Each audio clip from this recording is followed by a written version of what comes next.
वृत्त, वृत्त आपको पता है सर्कल होता है। अब इसके बारे में आपको समझ लेना, वृत्त, ये वृत्त है।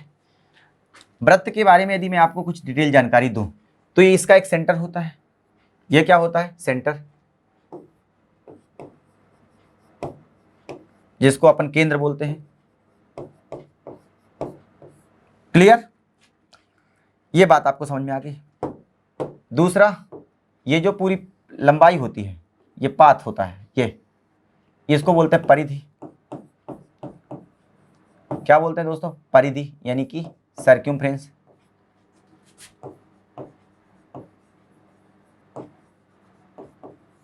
क्लियर है? ये बात आपको समझ में आ गई होगी। और ये वृत्त के बीच से जो एक लाइन, सीधी लाइन, जो सबसे बड़ी लाइन होती, इसको बोलते हैं व्यास, यानी कि डायमीटर। और डायमीटर की जो हाफ होती है, डायमीटर का हाफ क्या कहलाता है? रेडियस कहलाता है। तो रेडियस क्या होती है? रेडियस जो होती है वो डायमीटर की क्या होती है? हाफ होती है। रेडियस जो होती है डायमीटर की हाफ होती है। सपोज करिए इसका हाफ कर दो तो ये क्या कहलाएगा? रेडियस कहलाएगा। रेडियस जो होती है वो डायमीटर की क्या होती है? हाफ होती है। एक चीज और समझ लेना, इस सर्कल में ये ऐसी बहुत सारी लाइनें जो खींची जाती हैं, ये लाइन है, ये लाइन है, इनको वो क्या बोलते हैं बेटा? इनको बोलते हैं जीवा। जीवा यानी कि इंग्लिश में इनको कहते हैं कोर्ड। जीवा यानी कि इंग्लिश में इसको क्या बोलते हैं? कोर्ड। क्लियर है? मुझे लगता है सारी बातें आपको समझ में आ गई होगी। तो वृत्त का क्षेत्रफल पाई आर स्क्वायर आपको डायरेक्ट याद करना है, जहां आर क्या है? रेडियस है।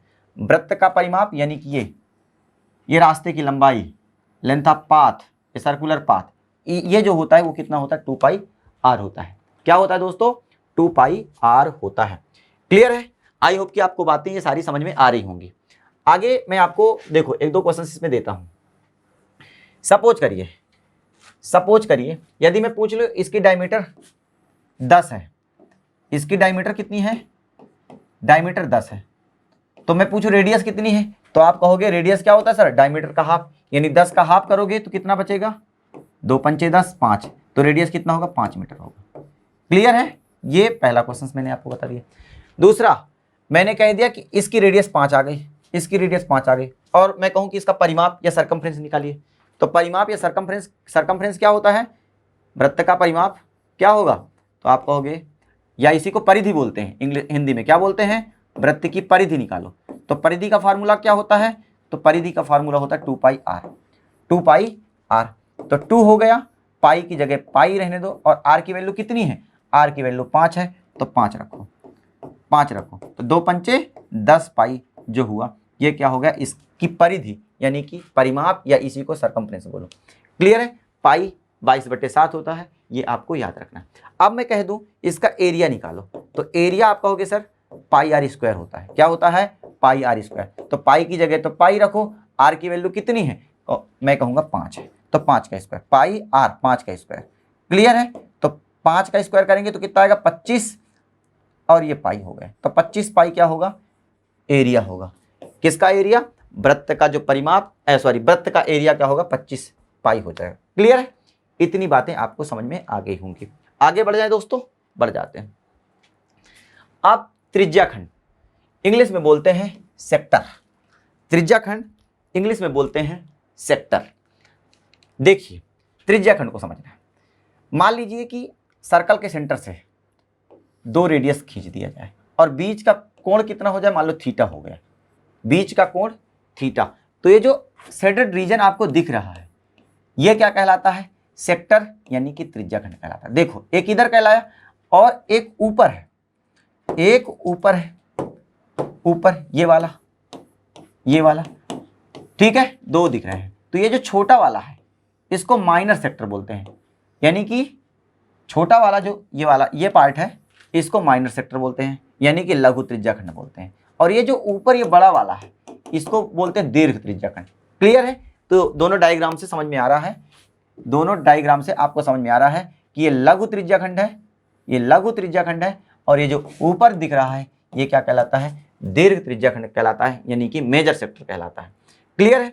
अब सेक्टर के हम फार्मूले के बारे में जाएंगे, क्योंकि सेक्टर का एरिया निकालने के लिए बोल देता है। तो सेक्टर का यदि एरिया निकालने के लिए बोल दे तो त्रिज्या खंड का क्षेत्रफल क्या होता है, वृत्त का क्षेत्रफल इंटू थीटा अपॉन में 360, वृत्त का क्षेत्रफल इंटू थीटा अपॉन में 360। सपोज करिए यहां पे एक वृत्त है, ये वृत्त, ये रेडियस इस प्रकार से किया गया कि यहाँ पे जो थीटा बन रहा है, मान लीजिए सपोज करिए ये थीटा, ये यहाँ पे एंगल जो बन रहा है वो थीटा बन रहा है। अब आपसे पूछ लिया जाए कि बताओ ये माइनर सेक्टर है, इसका एरिया बताओ।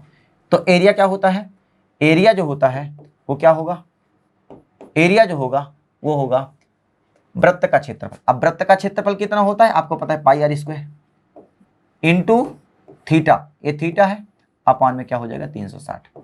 क्लियर है कि नहीं क्लियर? मुझे लगता है सभी मेरे प्यारे दोस्तों को ये बात समझ में आ रही होगी। भाई वृत्त का क्षेत्रफल पाई आर स्क्वायर, क्लियर, इन दोनों त्रिज्याओं के बीच का जो एंगल बन रहा है वो थीटा बन रहा है, तो थीटा और अपॉन में 360। सपोज करिए, आप सपोज करिए इस क्वेश्चन पे इसी में समझते हैं। मान लो आ गया, इस वृत्त की जो त्रिज्या है दोस्तों वो कितनी है, 14 है। कितनी है, 14 है, 14 है, क्लियर है। और थीटा जो बन रहा है वो कितने डिग्री का बन रहा है, मान लो 30 डिग्री का बन रहा है। कितने का बन रहा है, जो एंगल यहाँ पे बन रहा है वो 30 डिग्री का बन रहा है। तो आपको बताना है, आपको बताना है इस त्रिज्या खंड का क्षेत्रफल कितना होगा। क्लियर है कि नहीं क्लियर? मैं फिर बोल रहा हूँ, ये एक सर्कल है जिसमें रेडियस कितनी है, 14 है, और इन दोनों रेडियस के बीच के जो एंगल है बीच का वो कितना है, 30 डिग्री है। आपको बताना है इसका सेक्टर का क्षेत्रफल बताइए। तो एरिया इक्वल टू आपको पता है, एरिया इक्वल टू आपको पता है pi r square into theta upon में 360 ये होता है, माइनस सेक्टर का फार्मूला होता है। तो पाई की वैल्यू 22/7 होती है, आर की वैल्यू 7 है तो 7 इंटू 7 करेंगे, क्लियर है। थीटा 30 दे के रखा है तो 30 लिखेंगे, क्लियर, और नीचे 360 लिखा है तो लिख देंगे फार्मूले में। 7 से 7 क्या हो जाएगा, कट जाएगा दोस्तों, ये 0 से 0 कटेगा, 3 से 3 कटेगा, ये 36 कटेगा तो 12 3 36 होता है। तो 22 गुणे 7, यहाँ से इसको काटो तो 11 आया, इसको 2 छक्के 12, तो कितना है 11 सते 77, 11 सते 77 और नीचे 6 बचा तो 6 आया। तो 11/77 मीटर स्क्वायर या सेंटीमीटर स्क्वायर जो भी यूनिट दे के रखा है वो आ जाएगा, क्लियर है। तो ये माइनर सेक्टर हुआ, क्या हुआ दोस्तों, माइनर सेक्टर हुआ, क्लियर है। आपको समझ में आ गई बात? मुझे लगता है मेरे सभी मित्रों को, मेरे सभी दोस्तों को ये बात बड़े अच्छे तरीके से समझ में आई होगी, क्लियर है दोस्तों। आगे मैं आपको बताता हूं, आगे बताता हूं, आगे भी समझना है। त्रिज्या खंड का परिमाप यदि निकालना है, पेरीमीटर निकालना है, देखिए त्रिज्या खंड ये है, मान लो यहाँ पे ये है, तो परिमाप क्या होगा, माइनस सेक्टर का यदि आपको परिमाप निकालना है, माइनस सेक्टर का आपको क्या निकालना है, परिमाप निकालना है। तो आप कहोगे परिमाप तो सर ये लंबाई जो होती है ये है, ये है, ये क्या होती है, परिमाप कहलाती है। ये क्या कहलाती है, परिमाप निकालना है, ये पूरी ये निकालना है, ये वाला पार्ट, ये जो रेड कलर है इसकी लेंथ निकालना है। तो परिमाप का फार्मूला क्या होता है, इसका परिमाप टोटल कितना होता है, 2 पाई आर होता है। कितना होता है, 2 पाई आर, क्लियर है, 2 पाई आर इंटू थीटा, यहाँ पे कितने डिग्री का एंगल बन रहा है, थीटा, और कितने में से 360 में से थीटा डिग्री का एंगल बन रहा है। टोटल इसका जो परिमाप होता है वो 2 पाई आर होता है। हमें केवल इस इतने का निकालना है, तो इतने का कितना होगा, 2 pi r into theta, angle बना रहा है तो थीटा और 360, और देखो ये रेडियस और ये रेडियस, दो रेडियस जोड़ दो 2r हो गया। तो ये जो होगा ये क्या होगा, परिमाप होगा, क्या होगा, परिमाप होगा। फिर मैं समझाना चाहता हूं, आप इस बात को समझना, आप इस बात को आपको समझना पड़ेगा, आपको इस बात को समझना पड़ेगा। ये एक क्या है, सर्कल है, ये एक सर्कल है, इसका परिमाप बताना है। किसका परिमाप, ये वाला, ये परिमाप बताना है, क्लियर है। तो एक तो ये साइड, ये लाइन और ये लाइन से मिल करके, तो ये आपको पता है रेडियस है, तो ये r प्लस r कितना हो गया, 2r हो गया, ये बात आपको पता है। प्लस क्या हो गया, इधर इसकी भी लेंथ होगी, तो इसकी लेंथ कितनी होगी, टोटल कितनी होती है, तो आप कहोगे सर टोटल 2 पाई आर होती है, 2 पाई आर। ये कितने डिग्री का एंगल बना रहा है, तो यहाँ पे थीटा का बना रहा है, और टोटल कितने डिग्री का एंगल बनता है एक बार घूमने में, 360। तो ये जो होगा वो क्या होगा, परिमाप होगा, यानी कि पेरीमीटर हो जाएगा, क्लियर। आई होप कि आपको ये बात समझ में आ गई होगी, परिमाप आ गया। अब यदि केवल और केवल चाप पूछ लिया जाए, चाप क्या होता है, चाप भी आपको समझना है। चाप जो होता है, मान लीजिए ये है, ये क्या है, ये है। अब ये बात आपको समझ में आ गई, चाप क्या होता है ये समझना है आपको। चाप ये है, ये लंबाई की बात कर रहा है, चाप की लंबाई लेंथ ऑफ आर्क बताइए, ये लंबाई पूछ रहा है। तो आपको पता है टोटल कितना होता है, आपको पता है टोटल 2 पाई आर होता है, ठीक है। हमसे इसका पूछ रहा है, और ये यहाँ पे बीच में कितने डिग्री का एंगल बन रहा है, थीटा डिग्री का बन रहा है, और टोटल कितने का है 360 में से थीटा डिग्री एंगल बन रहा है। तो ये जो आएगा ये चाप की लंबाई का फार्मूला आएगा, जो कि यहाँ पे देके रखा है 2 पाई आर गुणे थीटा बटे 360 डिग्री। क्लियर मित्रों, आई होप कि आपको ये बातें जो है समझ में आई होंगी। मैं रटवा नहीं रहा हूँ, मैं सीधे बता रहा हूँ कि कैसे ये चीजें आई हैं। क्लियर, आगे बढ़ जाते हैं। अब वृत्तखंड यानी कि सेगमेंट, देखो मित्रों ये वृत्तखंड है, ये जीवा है, जीवा ने वृत्त को 2 पार्ट्स में डिवाइड कर दिया है। एक ये पार्ट, छोटा वाला पार्ट, छोटू पार्ट, इसको बोलते हैं माइनर सेगमेंट और एक ही बड़ा वाला पार्ट, इसको बोलते हैं मेजर सेगमेंट। क्लियर है कि नहीं क्लियर? तो ये दीर्घ वृत्तखंड हो गया और ये लघु वृत्तखंड हो गया। ये आपने आसानी से जो है इसको निकाल लेंगे, इस बात को समझ पाए। अब इसके भी एरिया निकालना है, इसका भी एरिया निकालना है। अब मान लीजिए आपको क्या निकालना है, वृत्तखंड का क्षेत्रफल निकालना है। वृत्तखंड का क्षेत्रफल क्या हुआ भाई, ये जीवा हुआ, ये जीवा हुई। तो आपसे वृत्तखंड का क्षेत्रफल, एक तो वृत्तखंड ये बना, इसका एरिया आपको निकालना है। समझ में आ रही कि नहीं आ रही? मुझे लगता है आप सभी बच्चों को ये बात समझ में आ रही हो। ये वाला एरिया निकालना है, समझ में आ रही है? ये तो ये कौन सा होगा, दीर्घ वृत्तखंड होगा, सॉरी लघु वृत्तखंड होगा, लघु वृत्तखंड। अब मैं कह दूं इसका एरिया निकालो, तो कैसे निकालोगे? तो आपको क्या करना है, ये आपको पता है त्रिज्या कितनी है, आर है, ये भी कितनी होगी, आर होगी। क्लियर है? आपको लघु वृत्तखंड का क्षेत्रफल निकालना है, लघु वृत्तखंड का क्षेत्रफल निकालना है, लघु वृत्तखंड का। किसका निकालना है? लघु वृत्तखंड का। तो एक आपको क्या करना है, आपको त्रिज्या खंड का फार्मूला तो पता है, ये रेडियस और ये रेडियस, ये जो टोटल एरिया होगा ये क्या होगा, त्रिज्या खंड होगा। और त्रिज्या खंड हमने निकाला है, क्या होता है, पाई आर स्क्वायर गुणे थीटा बटे 360। ये क्या होता है, त्रिज्या खंड का क्षेत्रफल। बड़े ध्यान से इस बात को समझना, आपको चीजें समझ में आएंगी। भाई मैं बोल रहा हूं मुझे वृत्तखंड निकालना है, वृत्तखंड मतलब मुझे ये वाला पार्ट चाहिए, ये वाला पार्ट। समझ में आ रही कि नहीं आ रही? ये वाला पार्ट मुझे चाहिए, ये वाला पार्ट चाहिए। ये पार्ट निकलेगा कैसे, आपको क्या करना है, ये पूरा निकाल लेना है टोटल, और टोटल में से ट्राइंगल को क्या करना है, माइनस कर देना है। टोटल में से ट्राइंगल को क्या करना है, माइनस कर देना। समझ में आ रही है मेरी बात? मैं कह रहा हूं ये टोटल निकाल लीजिए, टोटल आप निकाल लोगे क्योंकि त्रिज्या खंड का क्षेत्रफल है, और त्रिज्या खंड के क्षेत्रफल का फार्मूला क्या होता है, पाई आर स्क्वायर गुणे थीटा बटे 360। ये टोटल निकल आया। और टोटल में से क्या करोगे, ये जो ट्राइंगल है, ट्राइंगल का एरिया निकाल लो, ट्राइंगल का एरिया निकाल लो, और ट्राइंगल का एरिया माइनस कर दो। टोटल निकाल करके ट्राइंगल का एरिया माइनस कर देंगे, तो ये जो बचेगा ये वाला, ये क्या निकलेगा, वृत्तखंड निकलेगा। क्या निकलेगा, वृत्तखंड निकलेगा। फिर मैं आपको बता रहा हूं, फिर मैं आपको ये बात बता रहा हूं, ये क्या है, एक सर्कल है, हमें क्या निकालना है, ये वृत्तखंड का क्षेत्रफल निकालना है। इसके लिए हमें क्या करना पड़ेगा, इसके लिए हमें ये एरिया है, ये जो है सेंटर है, ये दो रेडियस खींचो, तो इसको निकालना है। तो ये टोटल निकालना आसान है, ये त्रिज्या खंड है, त्रिज्या खंड का क्षेत्रफल टोटल निकल आएगा कौन से फार्मूले से, इस फार्मूले से। और इस टोटल निकाल करके ट्राइंगल का एरिया निकाल करके ट्राइंगल के एरिया को माइनस कर दो, तो ये जो होगा, ये बचा वाला होगा, वो वृत्तखंड होगा। तो यहाँ पे वही किया जा रहा है, यहाँ पे वही किया गया है। क्या हुआ, पूरे जो है त्रिज्या खंड का क्षेत्रफल निकाला गया, थीटा अपॉन में 360 इंटू पाई आर स्क्वायर, जो मैं वहां पे लिखा हूं, और फिर ट्राइंगल का एरिया माइनस कर दिया गया। ट्राइंगल का area 1/2 R square into sine theta, ये माइनस कर दिया गया। तो क्या बच गया, ACB का एरिया, ACB ये वाला निकला है। समझ में आ रही कि नहीं आ रही? मुझे लगता है मेरे सभी मित्रों को ये बात समझ में आ गई होगी। अब ये निकला है, अब एरिया आप ADB निकालना है, ADB निकालना फिर बड़ा आसान है। आपको ये निकल आया तो टोटल सर्कल के एरिया में से ये जो माइनर जो है सेगमेंट है, माइनर सेगमेंट ये वाला पार्ट माइनस कर दोगे तो क्या आ जाएगा, बड़ा वाले का आ जाएगा। समझ में आ रही कि नहीं आ रही? फिर मैं समझा रहा हूं भाई, टोटल एरिया निकाल लिया, टोटल एरिया में से छोटे वाले सेगमेंट का एरिया घटा दिया, तो ये बड़े वाले का निकल आएगा। तो यहाँ पे वही दे के रखा, area of ADB equal to area of circle, area of circle minus area of minor segment, total area निकल आया, और इसमें से इसको माइनर सेगमेंट को क्या किया, माइनस कर दिया, तो ये मेजर सेगमेंट बच गया, यानी कि दीर्घ वृत्तखंड बच गया। क्लियर? आई होप कि आपको ये बात समझ में आई होगी। आगे बढ़ जाए, बढ़ जाते हैं। अब आ गया घनाभ। घनाभ को समझना है। घनाभ क्या होती है? जो जिसका बेस जो होता है वो रेक्टेंगल होता है, आयत होता है।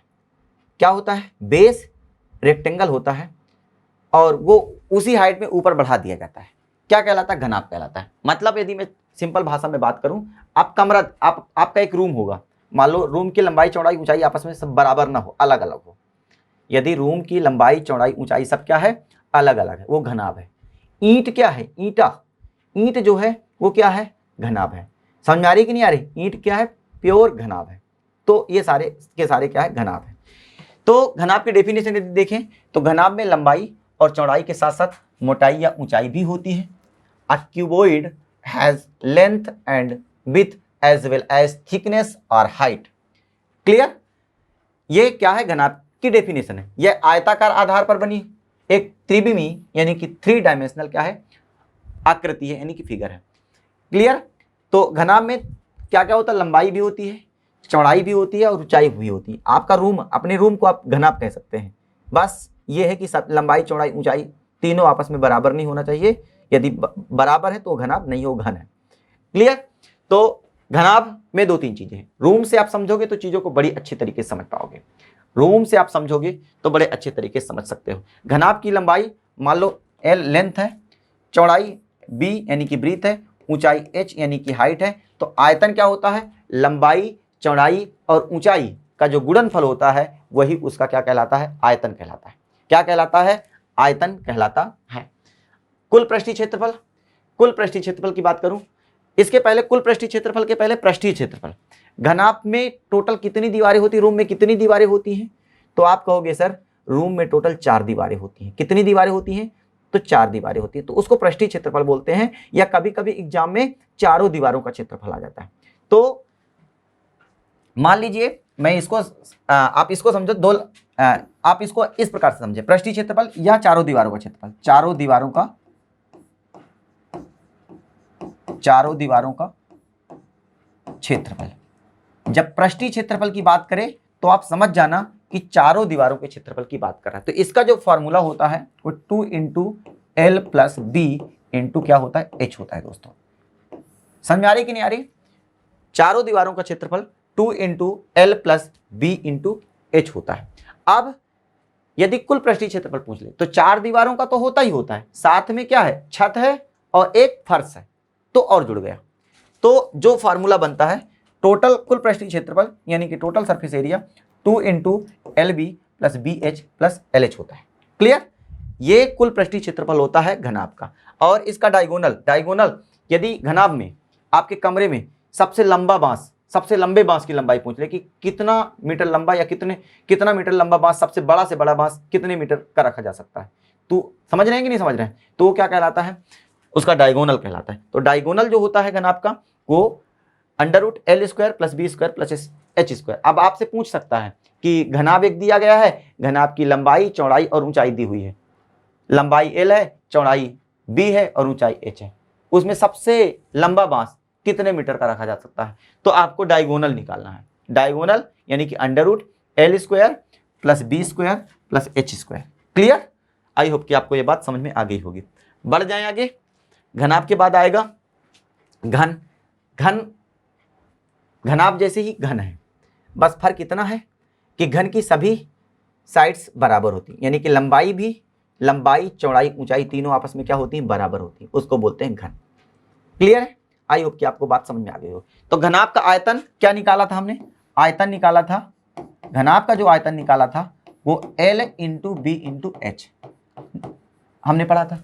आप चूंकि घन पढ़ रहे हैं तो घन की लंबाई भी सेम, चौड़ाई भी सेम, ऊंचाई भी सेम, जो कि हमने मान लिया A है।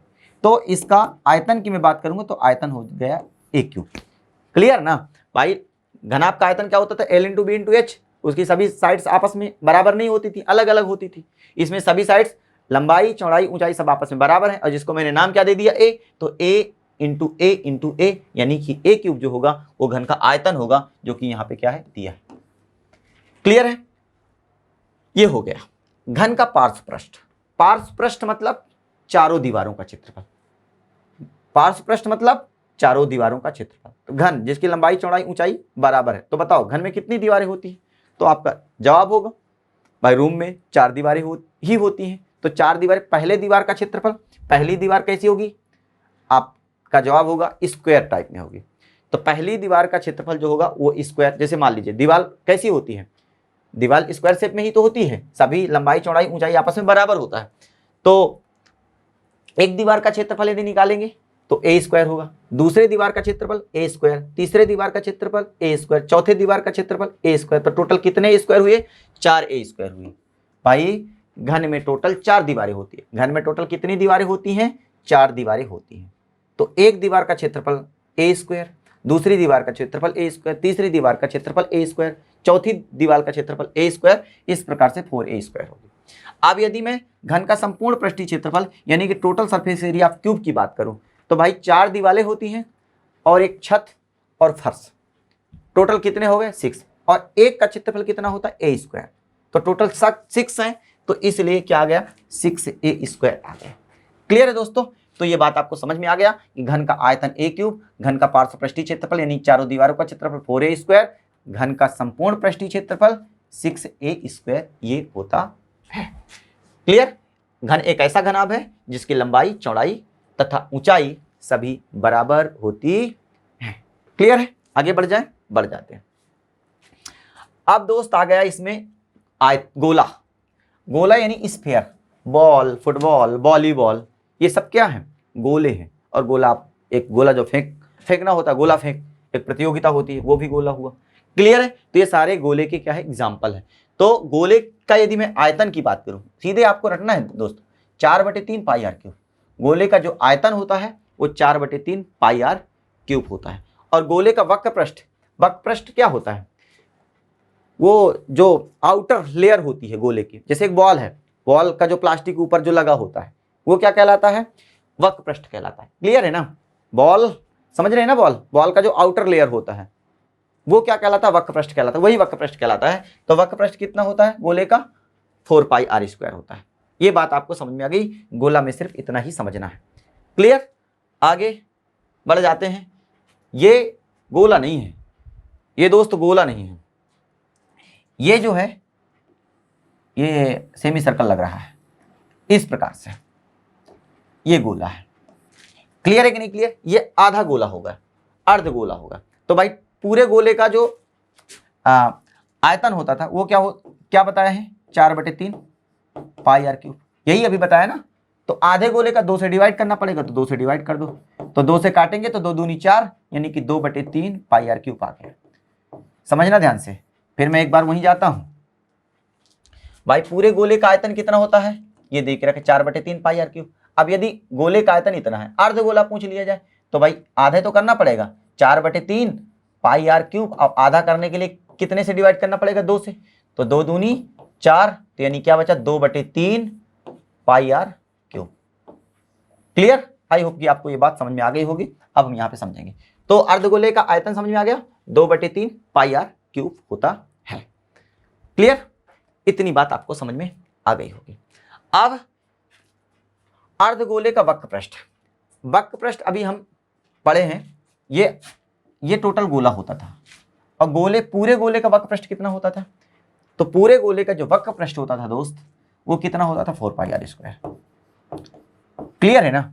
अब मैं यदि इतने की बात करूंगा तो आप कहोगे कि सर हाफ कर दो, तो 2 पाई आर स्क्वायर हो जाएगा। ये इतने की, ये वक्र पृष्ठ।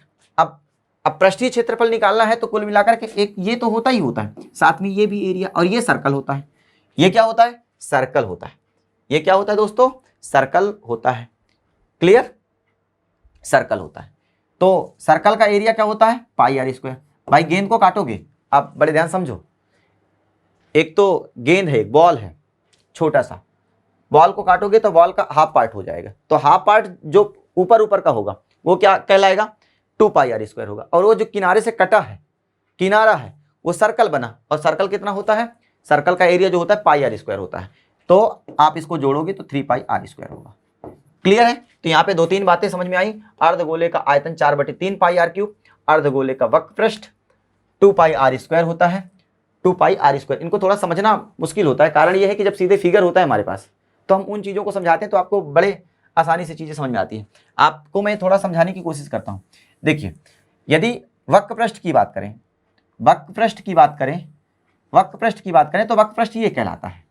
समझ में आ रही कि नहीं आ रही? तो भाई टोटल 4 पाई आर स्क्वायर होता था, तो इतने पार्ट की मैं बात करूं तो ये कितना हो जाएगा, 2 पाई आर स्क्वायर। और ये जो ऊपर बना है ये क्या है, सर्कल है एक प्रकार से, और सर्कल का एरिया क्या होता है, पाई आर स्क्वायर होता है। तो भाई इसको मिलाया प्लस ये सर्कल मिलाया तो टोटल आया, और टोटल का 2 pi r square plus pi r square कितना हो गया, 3 पाई आर स्क्वायर। क्लियर है कि नहीं क्लियर? तो टोटल सरफेस एरिया ऑफ इस सेमी स्फीयर कितना हो जाएगा, 3 पाई आर स्क्वायर।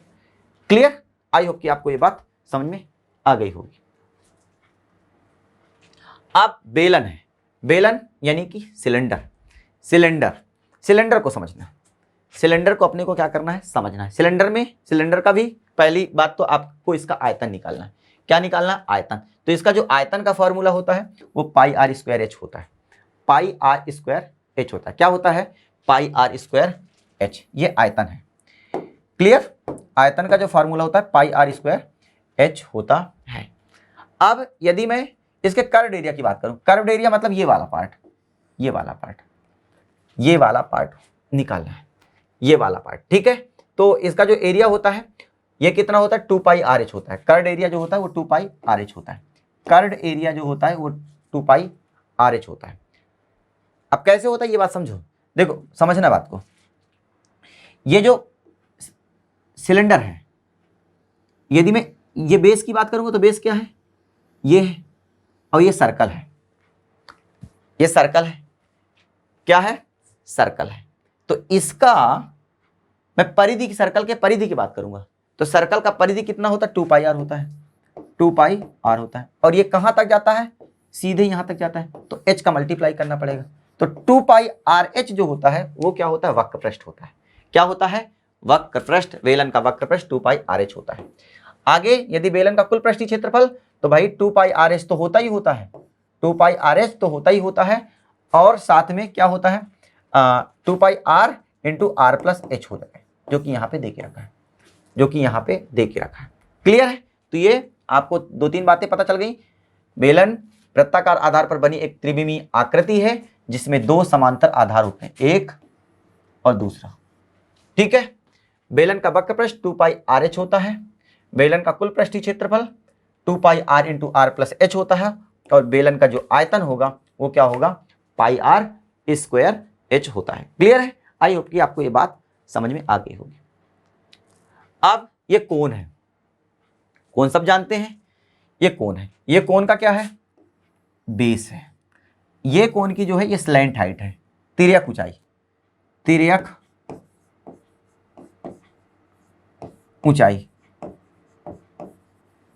तिर्यक ऊंचाई, स्लैंट हाइट। समझ में आ रही कि नहीं आ रही? ये इसकी ओरिजिनल ऊंचाई है, और ये इसका बेस है जो कि क्या है, सर्कल है। शंकु के बारे में समझ में आ गया, शंकु के बारे में अच्छी तरह समझ में आ गया। शंकु का जो ये बेस है ये सर्कल है, ये इसकी स्लैंट हाइट कहलाती है, ये इसकी क्या कहलाती है, हाइट कहलाती है।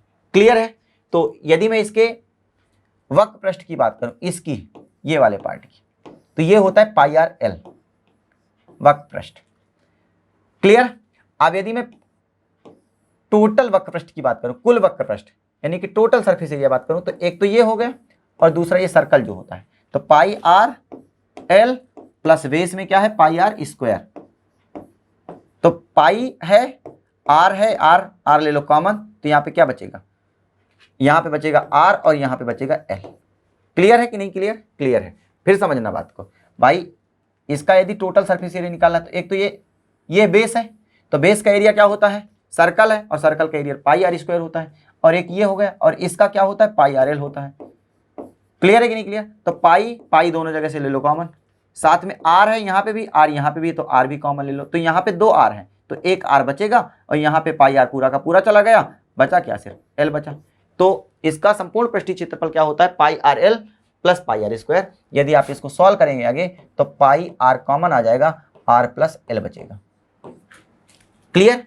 शंकु का आयतन 1/3 पाई आर स्क्वायर एच होता है, ये आपको पता चल गया। क्लियर है दोस्तों? आई होप कि आपको ये बातें जो है समझ में आ गई होंगी। ठीक है, आगे बढ़ जाते हैं। अब छिन्नक, छिन्नक फ्रस्टम, फ्रस्टम क्या होता है, बाल्टी नुमा जो आकृति होती है, देख रहे हो ना, ये बाल्टी जैसी ही है, ये क्या कहलाता है, छिन्नक कहलाता है। तो छिन्नक का आयतन समझ लेना है, इसमें कितना पानी कितना दूध भरा जा सकता है वो आयतन पर डिपेंड करता है। तो जो आयतन होता है वो 1/3 पाई R1 का स्क्वायर प्लस R2 का square plus R1 into R2 into H होता है। क्लियर है? छिन्नक का पृष्ठीय क्षेत्रफल मतलब ये वाला, इसका यदि पृष्ठीय क्षेत्रफल निकालना है तो pi into R1 plus R2 into L होता है। क्लियर? छिन्नक का संपूर्ण पृष्ठ का क्षेत्रफल पाई R1 plus R2 into L, ये वाला हो गया भाई, और 2 यहाँ पे सर्कल बन रहे हैं, ये वाला और ये वाला। तो पाई R1 का स्क्वायर, इसका मान लो पाई R1 का स्क्वायर इसका एरिया हो गया, और इसका पाई R2 का स्क्वायर हो गया, ये हो गया। तो दोनों को जोड़ दिया तो छिन्नक का क्या हो गया, संपूर्ण पृष्ठीय क्षेत्रफल आ गया। ठीक है दोस्तों, आई होप कि आपको ये बातें बड़े अच्छे तरीके से समझ में आ गई होंगी। थ्योरी जो है यहाँ से क्या हो गई, खत्म हुई। आपने सारी थ्योरी जो है बड़े अच्छे तरीके से क्या किया, कवर कर लिया है। अब हमको झटाक से क्वेश्चंस पर जाना है, क्वेश्चंस को सॉल्व करना है, और देन ये क्लास ओवर होगी। क्लियर है? तो क्वेश्चंस की प्रैक्टिस कर लेते हैं, क्वेश्चंस को देखते हैं किस किस प्रकार के जो है क्वेश्चंस अभी तक एग्जाम में आए हैं और किस प्रकार से आ सकते हैं और उनकी क्या अप्रोच होना चाहिए सॉल्व करने की। क्लियर है दोस्तों? यहां पे देके रखा है,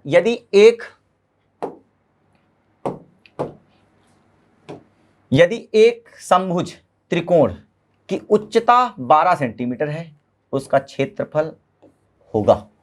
यदि एक समभुज त्रिकोण की उच्चता, त्रिकोण मतलब जिनमें 3 कोण होते हैं, और 3 कोण किस में होते हैं, त्रिभुज में होते हैं। 3 कोण त्रिभुज में होते हैं। क्लियर है दोस्तों? 3 कोण किस में होते हैं, त्रिभुज में होते हैं। एबीसी एक त्रिभुज है। यदि एक समभुज, समभुज मतलब समान, भुज मतलब भुजाएं, जिसकी सभी भुजाएं आपस में बराबर हो, मतलब समबाहु त्रिभुज की बात कर रहा है।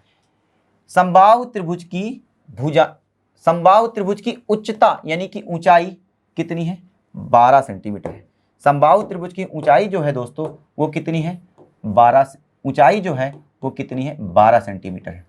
12 सेंटीमीटर है तो उसका क्षेत्रफल निकालना। एक समबाहु त्रिभुज है, समबाहु त्रिभुज है, समभुज त्रिकोण यानी कि समबाहु त्रिभुज जिसकी ऊंचाई कितनी है, 12 सेंटीमीटर है, तो आपको बताना है उसका क्षेत्रफल क्या होगा। क्लियर है? तो आपको क्या करना है, आपको मान लेना है, माना यहां पे बढ़िया अच्छे से लिखना है, माना समबाहु त्रिभुज की ऊंचाई, माना समबाहु त्रिभुज की, समबाहु त्रिभुज की भुजा इक्वल टू ए मीटर है। क्लियर है? तथा हाइट, ऊंचाई h इक्वल टू 12 मीटर, ये क्या है, दिया है। क्लियर है? आपको क्षेत्रफल निकालना है। क्षेत्रफल निकालने के लिए आपको क्या पता होना चाहिए, साइड पता होना चाहिए, साइड पता होना चाहिए। तो आपको ऊंचाई का फार्मूला क्या होता है, ऊंचाई का फार्मूला, ऊंचाई यानी कि h इक्वल टू, फार्मूला अपने को पता है a√3/2, ये पता है कि नहीं पता, ऊंचाई h इक्वल टू a√3/2। तो h equal to a, h दे के रखा है दोस्तों, a कितना है, h कितना है, h 12 है, तो यहाँ पे 12 लिखो, 12 इक्वल टू a निकालना ही है, √3 बटे कितना हो जाएगा, 2 हो जाएगा।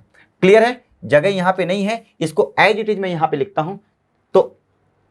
तो 2 का मल्टीप्लाई 12 में होगा, 2 का मल्टीप्लाई 12 में, तो 12 दूनी 24 इक्वल टू a√, 12 दूनी 24, तो a√3 इक्वल टू 12 दूनी कितना होगा दोस्तों, 24 होगा। 12 दूनी 24, 12 दूनी 24, तो a रूट 3 इक्वल टू 12 दूनी 24, तो a इक्वल टू 24 बटे रूट 3। हर का परमेयीकरण करने पर, हर का परमेयीकरण करने पर, हर का परमेयीकरण करने पर, तो जब आप हर का परमेयीकरण करोगे तो a इक्वल टू 24 बटे रूट 3 इंटू रूट 3। क्लियर? इसको आगे एरो में बढ़ाओगे तो a इक्वल टू 24 रूट 3, और रूट 3 का रूट 3 से मल्टीप्लाई करेंगे तो दोस्तों कितना आएगा, 3 आएगा, तो 3 बटे 24 8 आया, तो a इक्वल टू 8 रूट 3 आ गया। a इक्वल टू कितना आ गया, 8 रूट 3 आया। a इक्वल टू 8 रूट 3 आ गया। अब आपको समबाहु त्रिभुज का क्षेत्रफल निकालना है। समबाहु त्रिभुज का क्षेत्रफल, समबाहु त्रिभुज का, देखो यहां पे जगह नहीं है, मैं आप कहां पे सॉल्व करता हूं, यहां पे सॉल्व कर देता हूं। इसको कहां पे सॉल्व कर दें, यहीं पे कर दें। समबाहु त्रिभुज का क्षेत्रफल, समबाहु त्रिभुज का क्षेत्रफल, समबाहु त्रिभुज का क्षेत्रफल इक्वल टू मैं यहां पे लगा देता हूं। क्या होता है, समबाहु त्रिभुज का क्षेत्रफल होता है रूट 3/4 a स्क्वायर। ये समबाहु त्रिभुज का क्या होता है, रूट 3/4 a स्क्वायर, ये फार्मूला होता है। तो रूट 3/4 a स्क्वायर, a कितना है, 8 रूट 3 है, 8 रूट 3 का होल स्क्वायर लगाओ। क्लियर? तो root 3/4 8 root 3 into 8 root 3, 8 time 64, और रूट 3 इंटू रूट 3 3 आएगा, रूट 3 इंटू रूट 3 3 आएगा, तो 4 से कटेगा तो 16 बार में कटेगा, तो 16 गुणे 3 16 तिया 48, और रूट 3 लिखा है, लगा दो। अब किस में है, सेंटीमीटर में है, तो सेंटीमीटर स्क्वायर। ये आपका क्या हो गया, एरिया हो गया। ये पहला क्वेश्चन था। मैं थोड़ा सा जो है इसकी साइज, फॉन्ट की साइज जो है कम करूंगा, ऑटोमेटिक नेक्स्ट क्वेश्चन से बढ़िया आएगा। क्लियर है? तो इस प्रकार से आपको चीज़ों को क्या करना है, आपको सॉल्व करना है। क्लियर है दोस्त? आई होप कि आपको ये बात बड़े अच्छे तरीके से समझ में आ गई होगी। आप स्क्रीनशॉट ले लो और इसको जो है या तो आप अपनी कॉपी में लिख लो। ऐसे ही करना है, पहला इसको करना है, दोबारा स्टेप ये है, और तीसरी स्टेप क्या है, ये है। क्लियर है दोस्तों? आई होप कि आपको ये बात बड़े अच्छे तरीके से क्या हो गई होगी, समझ में आ गई होगी। मैं हट जाता हूँ, इसका स्क्रीनशॉट ले लो। आगे बढ़ जाएं, बढ़ जाते हैं। देखिए इसको, एक कमरे की लंबाई, चौड़ाई तथा ऊंचाई क्रमशः 6 मीटर, 5 मीटर और 6 मीटर है। प्रतिवर्ग भीतर 5 रुपए की लागत पर प्रतिवर्ग मीटर होगा। ये भीतर नहीं है, ये क्या है, मीटर, भीतर नहीं है, मीटर। प्रति वर्ग मीटर 5 रुपए की लागत पर दीवारों और छत की सफेदी की कुल लागत क्या होगी। एक कमरे की लंबाई, चौड़ाई और ऊंचाई दे के रखी, 6 मीटर, 5 मीटर और 6 मीटर, 6 मीटर 5 मीटर और 6 मीटर। प्रतिवर्ग मीटर 5 रुपए की लागत पर दीवारों और छत की सफेदी की कुल लागत क्या है। तो मैं आपसे पूछूं कि भाई बताओ, एक कमरा है, उस कमरे में टोटल दीवारें कितनी होती हैं, तो आप कहोगे सर 4 दीवारें होती हैं, और छत 1 होती है। समझ में आ रही कि नहीं आ रही? तो एक तो 4 दीवारों पर करना है और छत पर करना है, उतने पे सफेदी करना है। क्लियर है? तो पहले इन सभी का क्या निकालना पड़ेगा, एरिया निकालना पड़ेगा। क्या निकालना पड़ेगा, एरिया निकालना पड़ेगा। एरिया निकाल आएगा, और 1 मीटर स्क्वायर का 5 रुपए खर्चा आ रहा है, तो टोटल एरिया का कितना आएगा, मल्टीप्लाई करना पड़ेगा, और आप आसानी से चीजों को क्या कर सकते हैं, तो यहां पे दिया है, दिया क्या क्या है, दिया है दिया है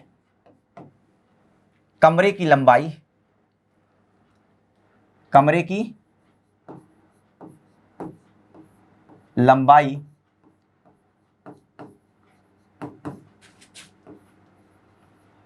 L इक्वल टू कितनी, 6 मीटर, 6 मीटर तथा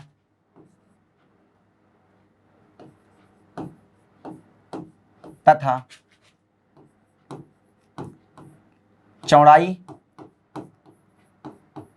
इक्वल टू, चौड़ाई B इक्वल टू कितना है दोस्त, 5 मीटर, ऊंचाई H इक्वल टू कितना है, 6 मीटर है। क्लियर है। हमें सबसे पहले कमरे का मतलब 4 दीवारों का क्षेत्रफल प्लस छत का क्षेत्रफल, कुल क्षेत्रफल, कुल क्षेत्रफल, कुल क्षेत्रफल हमें निकालना है। तो कुल क्षेत्रफल क्या होगा, कुल क्षेत्रफल इक्वल टू चारों दीवारों का क्षेत्रफल, चारों दीवारों का क्षेत्रफल, चारों दीवारों का क्षेत्रफल प्लस छत का क्षेत्रफल, छत का क्षेत्रफल, ये कुल क्षेत्रफल होगा। भाई 4 दीवारें होती, 4 दीवारों पर करना है और छत पर करना है, तो छत का क्षेत्रफल होगा। और चारों दीवारों का क्षेत्रफल का फार्मूला क्या होता है, 2 into L plus B into H, यही होता है, प्लस छत का क्षेत्रफल। छत का क्षेत्रफल क्या होता है, लंबाई होगी और उसमें चौड़ाई होगी, एल इंटू बी, ये छत का क्षेत्रफल हो गया। लंबाई होगी छत पे और चौड़ाई होगी, ऐसे और ऐसे। क्लियर है, ये बात आपको समझ में आ गई। कुल क्षेत्रफल हो जाएगा, कुल क्षेत्रफल आ जाएगा। तो अपने को पता है 2 तो 2 ही रहेगा, लंबाई कितनी है, तो आप कहोगे सर लंबाई 6 है तो 6 लिखो, प्लस चौड़ाई कितनी है, चौड़ाई 5 है तो 5 लिख दिया, इंटू ऊंचाई कितनी है, ऊंचाई 6 है, प्लस लंबाई इंटू चौड़ाई, 6 पंचे 30, प्लस 6 इंटू 5। क्लियर है, ये बातें हो गई, कुल क्षेत्रफल हो गया। तो आप इसको सॉल्व करो, 6 5 11, 6 5 11, 11 दूनी 22 और 22 छक्का 132, इसको सॉल्व कर लो। 6 5 11, 11 दूनी 22 और 22 गुणे 6, 6 और 5 11, 11 दूनी 22 और 22 गुणे 6 करेंगे, 22 छक्का 132 प्लस 6 पंचे 30। क्लियर। तो 162, 132 प्लस 30 कितना आएगा, 162 आएगा। 162 मीटर स्क्वायर कुल क्षेत्रफल है कमरे, कुल क्षेत्रफल जो आएगा वो कितना आएगा, 162 मीटर स्क्वायर कुल क्षेत्रफल, जिसमें पेंट करना है। कुल क्षेत्रफल जिसमें क्या करना है, पेंट करना है, वो कितना आएगा, ये आएगा कुल क्षेत्रफल।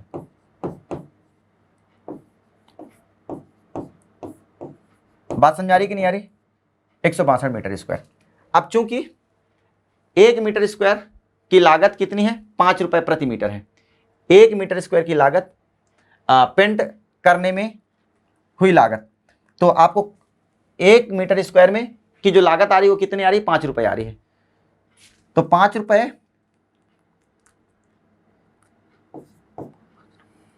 लागत,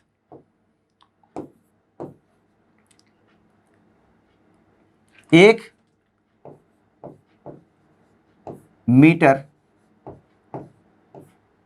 स्क्वायर, 1 मीटर स्क्वायर दीवार पर पेंट करने की लागत कितनी है दोस्तों, इक्वल टू 5 है। कितनी है, 5 रुपए है, रुपए यहां पे लिखना है, यहां पे नहीं है तो यहां पे लिख, करने की लागत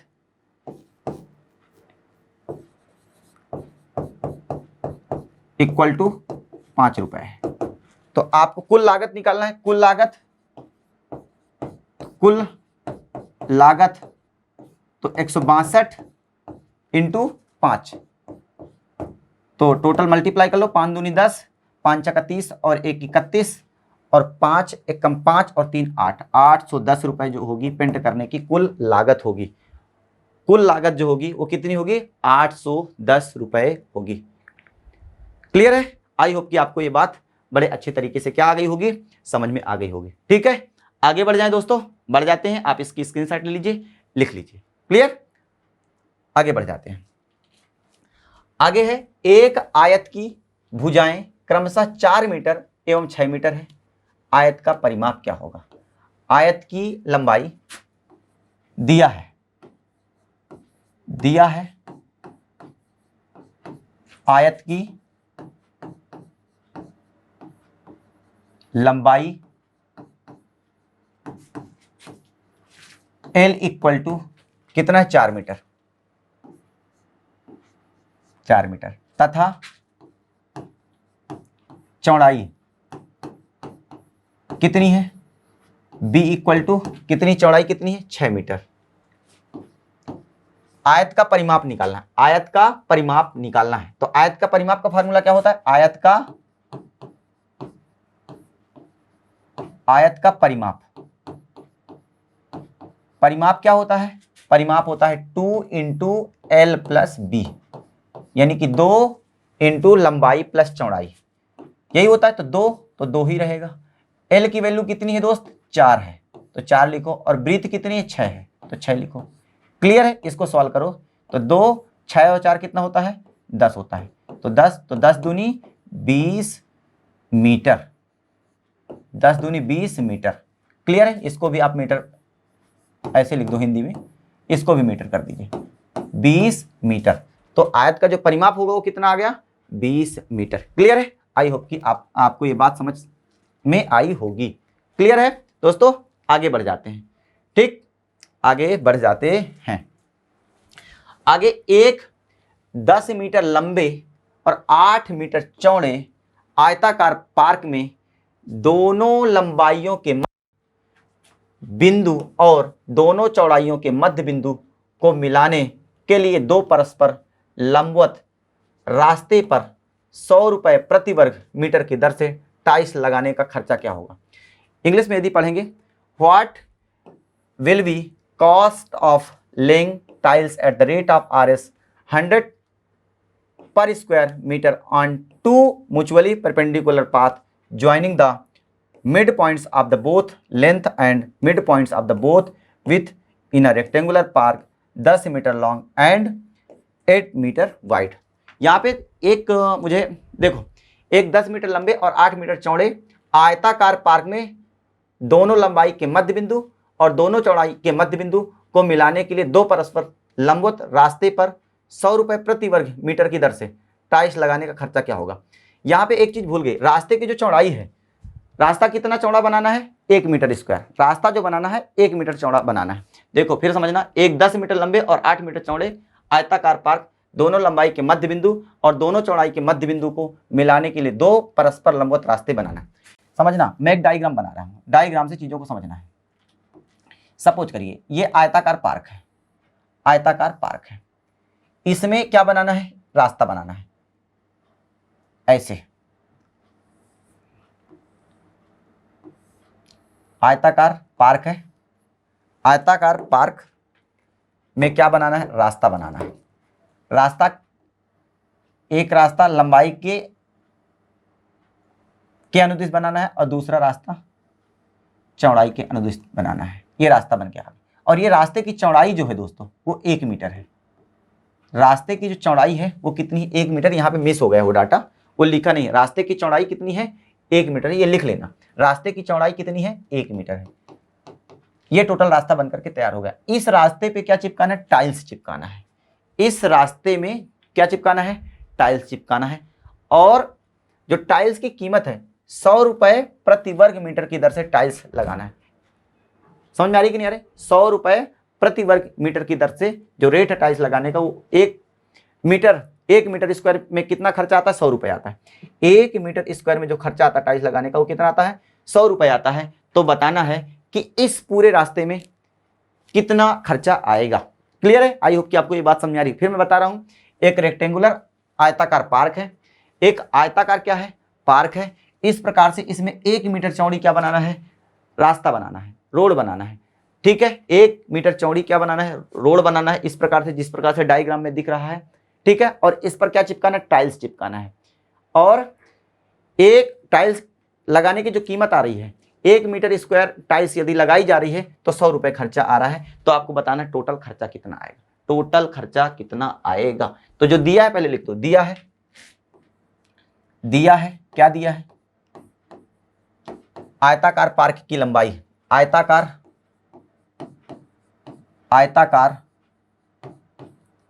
पार्क की लंबाई,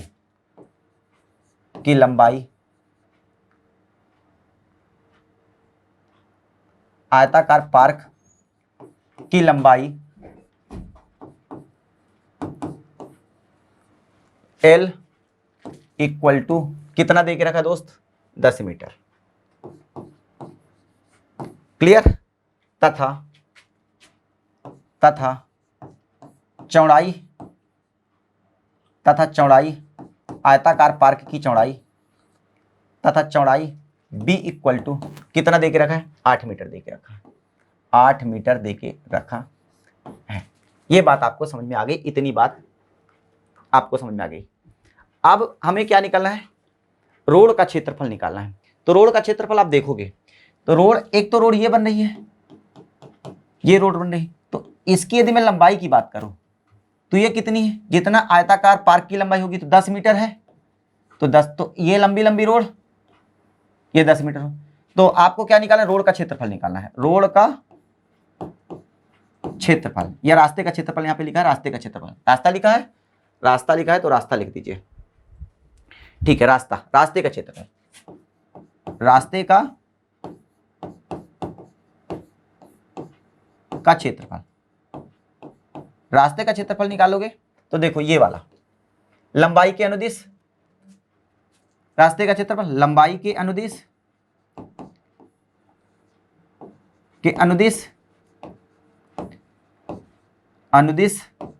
रास्ते का क्षेत्रफल, लंबाई के अनुदिश रास्ते का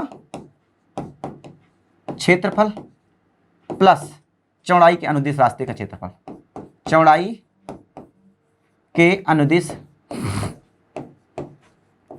रास्ते का क्षेत्रफल, रास्ते का क्षेत्रफल। और एक चीज और देखो, जब हम इधर से रास्ता बना रहे हैं तब भी ये पार्ट आ रहा है, और जब इधर से बना रहे हैं तब भी ये पार्ट आ रहा है। तो इसको क्या करना पड़ेगा, ये जो बीच में स्क्वायर बनता है इसको क्या करना पड़ेगा, माइनस करना पड़ेगा। समझ आ रही है, जब इधर से रास्ता बना रहे हैं तब भी ये पार्ट आया, जब इधर से रास्ता बनाया तब भी ये पार्ट है, तो ये 2 बार आया, तो एक बार तो हटाना पड़ेगा ना, तो एक बार हटाना पड़ेगा, तो बीच वाले स्क्वायर को क्या करना पड़ेगा, हटाना पड़ेगा। तो लंबाई के अनुदिश रास्ते का क्षेत्रफल कितना होगा भाई, इसकी लेंथ होगी 10, चौड़ाई रास्ते की 1 मीटर ही है तो 10 × 1 करेंगे, प्लस ये लंबाई के अनुदिश हो गया। चौड़ाई के अनुदिश जब हम निकालेंगे तो भाई चौड़ाई कितनी है आपको पता है, 8 है, तो 8, ठीक है, और चौड़ाई इसकी 8 और रास्ते की चौड़ाई 1 है तो 1 हो गया। और यहाँ पे ये इसको एक बार माइनस करो तो इसकी लंबाई 1 और चौड़ाई 1, मतलब ये स्क्वायर बन रहा है, तो 1 जो है हमें क्या करना पड़ेगा, माइनस करना पड़ेगा। तो 10 एक कम 10 और 8 एक कम 8 -1, तो 10 8 18 -1 17 मीटर स्क्वायर आ गया। रास्ते का क्षेत्रफल जो आया 17 मीटर स्क्वायर आ गया। क्लियर है, 1 मीटर स्क्वायर टाइल्स लगाने की लागत 17 मीटर स्क्वायर आ गया, और 1 मीटर स्क्वायर यदि टाइल्स लगाना है तो उसकी लागत कितनी आ रही है, 100 रुपए आ रही है। 1 मीटर स्क्वायर टाइल्स लगाने की लागत कितनी आ रही है, 100 रुपए आ रही है। 1 मीटर की 100 रुपए, तो भाई 17 मीटर स्क्वायर की कितनी आएगी, तो आप कहोगे 1700 मीटर स्क्वायर होगी। 1 मीटर स्क्वायर टाइल्स लगाने की जो लागत है वो कितनी है, 100 रुपए है, दे के रखा है। 1 मीटर स्क्वायर टाइल्स लगाने की जो लागत है वो 100 रुपए है, तो 17 मीटर स्क्वायर की कितनी आएगी, तो आप कहोगे सर 1700 मीटर स्क्वायर आएगी। तो आप निकाल लो, दिया है 1 मीटर स्क्वायर टाइल्स लगाने की लागत इक्वल टू 100 रुपए है। क्लियर है? तो 17 मीटर स्क्वायर टाइल्स लगाने की लागत, टाइल्स लगाने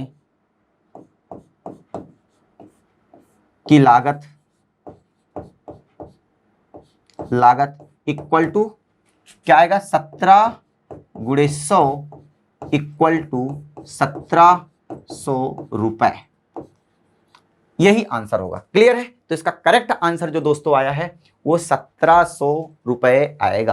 कितना आएगा? 1700 रुपए आएगा। मैं हट जाता हूं, आप इसका स्क्रीनशॉट ले लीजिए, लिख लीजिए। क्लियर है? आई होप कि आपको ये बात जो है समझ में अच्छे से आ रही होगी। ठीक है दोस्तों, आगे बढ़ जाते हैं। लिख रहे हैं, लिख लीजिए। आप किसी त्रिभुज 5 मीटर, 6 मीटर एवं 7 मीटर, किसी त्रिभुज 5 मीटर, 6 मीटर एवं 7 मीटर है तो उस त्रिभुज का क्षेत्रफल कितना होगा? किसी त्रिभुज की भुजा, यहां पे लिखो भुजा, किसी त्रिभुज की भुजा 5 मीटर, 6 मीटर एवं 7 मीटर है तो उस त्रिभुज का क्षेत्रफल ज्ञात कीजिए। क्लियर है? तो त्रिभुज की भुजाएं यहां पे दिया है, त्रिभुज की भुजाएं दिया है,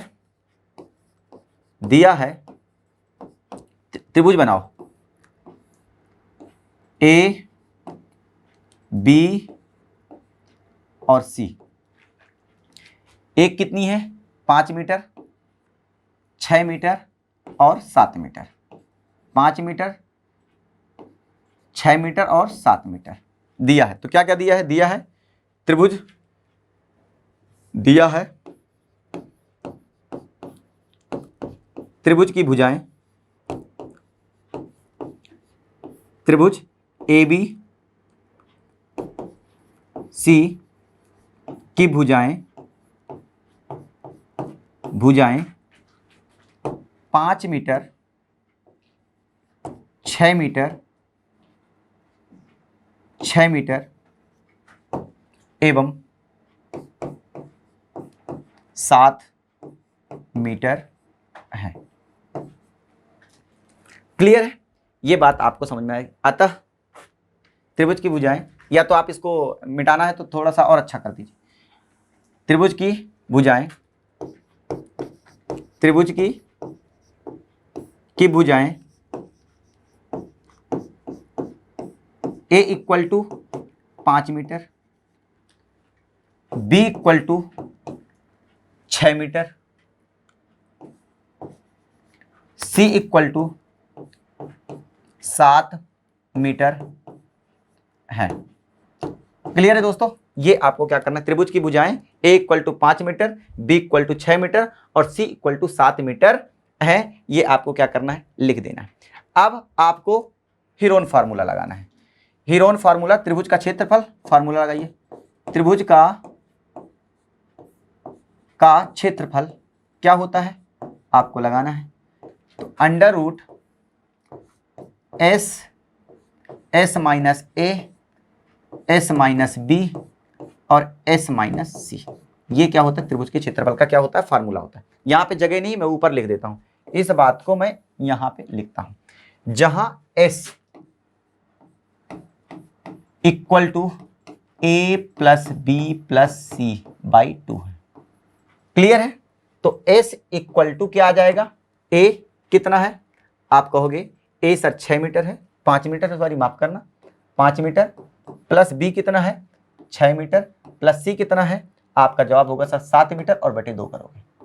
क्लियर है? तो एस इक्वल टू 6 5 11 और 7 18 बटे 2 यानी कि 2 नाम 18। तो एस इक्वल टू कितना आ गया, 9 आ गया। अब हमें फार्मूले में क्या करना, रख देना। अब हमें फार्मूले में एरिया का फार्मूला क्या होता है, त्रिभुज का एरिया, त्रिभुज का एरिया के फार्मूले में रख दो। त्रिभुज का एरिया, त्रिभुज का क्षेत्रफल रखो, वही ये फार्मूला में रख दो। तो S कितना है, तो आपका जवाब होगा सर S 9 है।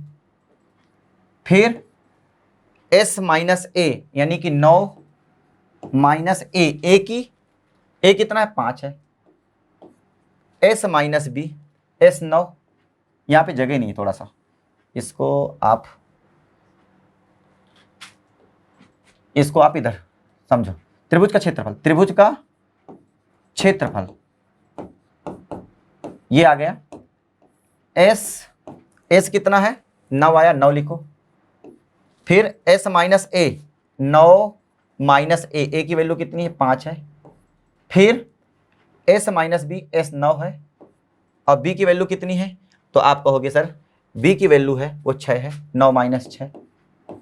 फिर एस माइनस सी यानी कि 9 और माइनस 7, सी की वैल्यू 7 है। क्लियर? आई होप कि आपको बात समझ आ गई। तो त्रिभुज का क्षेत्रफल, त्रिभुज का क्षेत्रफल कितना हुआ, तो आपका जवाब होगा सर ये 9 हुआ, ये 9 में से 5 जाएंगे सर 4 हुआ, 9 में से 6 जाएंगे सर 3 हुआ, 9 में से 7 जाएंगे सर 2 हुआ। क्लियर है? आपका जवाब यही होगा। तो आपको मल्टीप्लाई कर लेना है, 9 चौको 36, देखो 9 चौको 36, 36 और 3 दूनी 6। क्लियर? 9 चौको 36 और 3 दूनी 6। त्रिभुज का क्षेत्रफल, त्रिभुज का क्षेत्रफल, तो 36 गुणे 6 करेंगे तो 6 छांगे 36 और 36 18 और 1 19, 196 हो गए, 196 हो गए। रफ वर्क में इसको निकाल लेना, रफ वर्क में इसका जो है स्क्वायर रूट निकाल लेना। तो रफ वर्क में निकालना 196 का निकाल लो, 196 का निकालोगे तो 2 नाम 18, 1 2 8 16, 2 से काटोगे 49 दूनी 98 होता, 2 चौको 8 और 2 नाम 18, 7 7 49 और 7 1 7। हालांकि खैर आपको याद होना चाहिए कि 196 किसका, 14 का स्क्वायर रूट होता है। तो यदि त्रिभुज का क्षेत्रफल निकालोगे, मैं आपको बेसिक से बता रहा हूँ, ये कितने, त्रिभुज का क्षेत्रफल कितना हो गया 14 मीटर स्क्वायर जो आ गया वो क्या आ गया, त्रिभुज का क्षेत्रफल आ गया। त्रिभुज का क्षेत्रफल कितना आ गया, 14 मीटर स्क्वायर आ गया। आई होप कि आपको ये बात समझ में अच्छे तरीके से जो है आ गई होगी। इस प्रकार से आपको त्रिभुज का क्षेत्रफल क्या करना है, निकालना है। क्लियर है दोस्तों? आगे बढ़ जाए, बढ़ जाते हैं, आगे बढ़ जाते हैं। देखिए यदि एक त्रिभुज जिसका क्षेत्रफल 130 वर्ग मीटर है एवं अंतः त्रिज्या 6.5 मीटर है, तो उस त्रिभुज का परिमाप क्या होगा, उस त्रिभुज का परिमाप क्या होगा, ये आपको निकालना है। यदि एक त्रिभुज जिसका क्षेत्रफल 130 वर्ग मीटर है एवं अंतः त्रिज्या 6.5 मीटर हो, तो उस त्रिभुज का परिमाप क्या होगा। सबसे पहले लिखना है, जो दिया है वो लिखना है। दिया क्या क्या है दोस्तों, दिया है क्या दिया है, दिया है त्रिभुज का क्षेत्रफल। त्रिभुज का क्षेत्रफल कितना है, त्रिभुज का क्षेत्रफल कितना है, तो आप कहोगे सर 130 वर्ग मीटर है, 130 मीटर स्क्वायर है। क्लियर है? तथा अंतः त्रिज्या, तथा अंतः त्रिज्या, अंतः त्रिज्या कितनी है, यानी कि स्मॉल आर इक्वल टू जो दे के रखा है वो कितना दे के रखा है, 6.5 मीटर है। क्लियर है? अब आपको निकालना है, क्या निकालना है, त्रिभुज का परिमाप निकालना है। We have to find perimeter of triangle, हमें त्रिभुज का परिमाप निकालना है।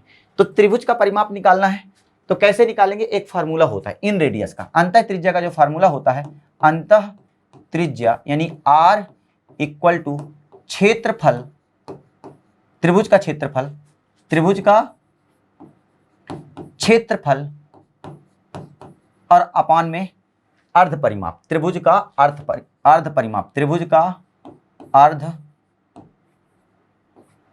परिमाप।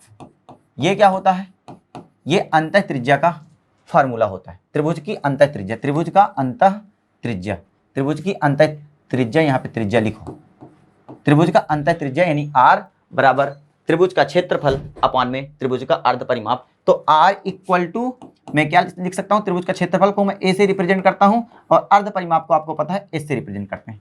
क्लियर है? ये बात आप सभी को पता है। तो अंतः त्रिज्या कितनी दे के रखी है, तो आपका जवाब होगा सर अंतः त्रिज्या 6.5 है, एरिया तो दे के रखा है 130 है और एस यानी कि सेमी पेरीमीटर जो होगा वो एस है। क्लियर है? एस को इधर पकड़ के ले आओ तो एस इधर आ जाएगा, 130 उधर रहेगा तो रहेगा 6.5 को इधर पकड़ के ले आओ। बात समझना, एस कहाँ पे आएगा, यहाँ पे ले आओ, 6.5 को यहाँ पे ले आओ। ये बात आपको समझ में आ गई। तो ये एस इक्वल टू 130 बटे 6.5। ये पॉइंट को क्या करना है दोस्तों, ये पॉइंट को हटाना है, ये पॉइंट को हटे, ये पॉइंट यदि हटेगा तो यहाँ पे एक जीरो बढ़ेगा, यदि यहाँ से पॉइंट हटेगा तो ऊपर एक जीरो बढ़ेगा। 65 से काटो, 65 दूनी 130, 65 दूनी 130 और पीछे एक जीरो चिपका है, चिपका दो। तो S इक्वल टू 20 मीटर आ गया, S इक्वल टू 20 मीटर आ गया। अतः त्रिभुज का अर्ध परिमाप, भाई S क्या है? अर्ध परिमाप है। त्रिभुज का अर्ध परिमाप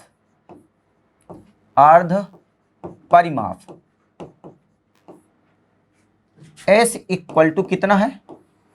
S इक्वल टू कितना है? 20 मीटर। तो त्रिभुज का परिमाप क्या होगा? त्रिभुज का पूरा परिमाप क्या होगा?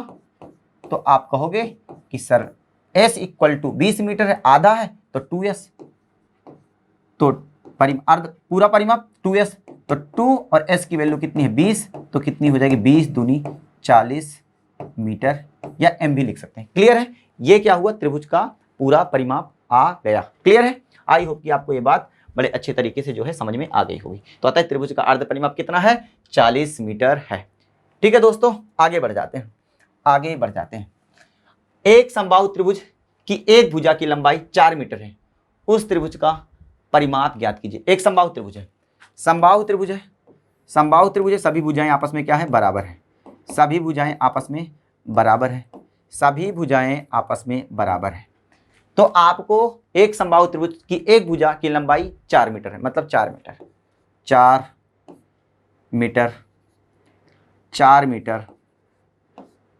और 4 मीटर। आपको इसका परिमाप बताना है। उस त्रिभुज का परिमाप ज्ञात करिए। परिमाप क्या होता है? ये लंबाई होती है भाई, ये साइड और ये साइड क्या होता है? परिमाप होता है। तो दिया है, जो दिया है वो लिख दो। दिया है, क्या दिया है? समबाहु त्रिभुज का परिमाप, समबाहु त्रिभुज का परिमाप, समबाहु त्रिभुज का दिया है। समबाहु त्रिभुज की भुजा इक्वल टू कितना दे के रखा है? 4 मीटर दे के रखा है, 4 मीटर दे के रखा है। ठीक है, समबाहु त्रिभुज का परिमाप निकालना है, तो समबाहु त्रिभुज का परिमाप क्या होगा दोस्तों? 4 इंटू भुजा, 3 इंटू भुजा। 3 भुजा है ना, 1 भुजा, 2 भुजा और 3 भुजा। तो समबाहु त्रिभुज का परिमाप क्या होता है? 3 इंटू भुजा, 3 इंटू क्या होगा? भुजा। तो 3 और भुजा कितनी है? तो भुजा है 4 मीटर, 4 लिखो। तो 4 तिहाई 12 मीटर क्या होगा? समबाहु त्रिभुज का परिमाप होगा। समबाहु त्रिभुज का परिमाप कितना होगा? 12 मीटर होगा। समबाहु त्रिभुज का जो परिमाप होगा दोस्त, वो कितना होगा? 12 मीटर होगा। फिर समझना, समबाहु त्रिभुज की परिमाप क्या होता है भाई? एक भुजा प्लस दूसरी भुजा और तीसरी भुजा, तो टोटल कितनी भुजा हुई? 3 इंटू भुजा, तो 3 इंटू 4 12 मीटर आ गया। क्लियर है? समबाहु त्रिभुज की भुजा का ये क्या आ गया? परिमाप आ गया। ठीक है दोस्तों, आई होप कि आपको ये बातें बड़े अच्छे तरीके से समझ में आ रही होंगी। आप एक एक चीज़ों को बढ़िया सीख रहे होंगे और मुझे लगता है आप करेंगे तो बिल्कुल आप एग्जाम में बड़ा अच्छा तरीके से कर पाएंगे। क्लियर? आगे बढ़ जाते हैं। किसी त्रिभुज, यहाँ पे 30 नहीं है, यहाँ पे 30 डिग्री है। कितना है दोस्तों? 30 डिग्री है। कितने डिग्री है? 30 डिग्री है, 30 डिग्री। क्लियर? किसी त्रिभुज की भुजाएं 6 मीटर एवं 8 मीटर एवं उनके बीच का कोण 30 डिग्री हो, तो उस त्रिभुज का क्षेत्रफल क्या होगा? तो दिया है, एक त्रिभुज है, ये त्रिभुज है ए, बी और सी। भुजा कितनी? 6 मीटर और 8 मीटर है, और इसके बीच का जो कोण है वो कितने डिग्री है?